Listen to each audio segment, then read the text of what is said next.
ஆசீர்வாதம் ஒன்று அடையாளம் தெரியாமல் இருக்கும், இன்னொன்று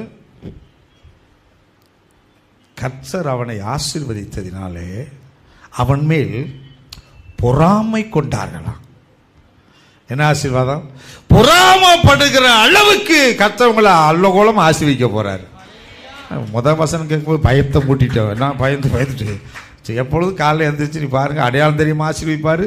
மற்றவங்க அவன் ஆசீர்வாதத்தை கண்டு பொறாமைப்பட்டார்கள். அடுத்து மூணாவது இன்னொன்று உண்டு, பயந்தார்கள். ஏப்பா கர்த்தர் கூட இருக்கிறாரு, ஆசீர்வதிக்கிறாரு, என்னை மட்டும் ஒன்றும் செஞ்சிடாத, நான் உங்க கூட சமாதானமாக வந்துடுறேன். இந்த வாய், இந்த நார வாய் முதல்ல இருந்திருக்கணும் அப்படின்னு அவன் சொல்லியிருப்பான். ஆனால் உண்மையை சொல்லியிருப்பான், அப்போ எல்லாம் என்னை எப்படி பேசுனேன் அவன் சொல்லுவாங்க. நான் சொல்கிறது பிறகு வசனத்தை சொல்கிறேன், வாழ்க்கையை சொல்கிறேன். பொறாமை கொண்டார்கள், பயந்தார்களாம். தேவனுடைய ஆசீர்வாதம் ஆண்டவருக்கு முன்பாக, இயேசு ராஜாவுக்கு முன்பாக நிற்கிற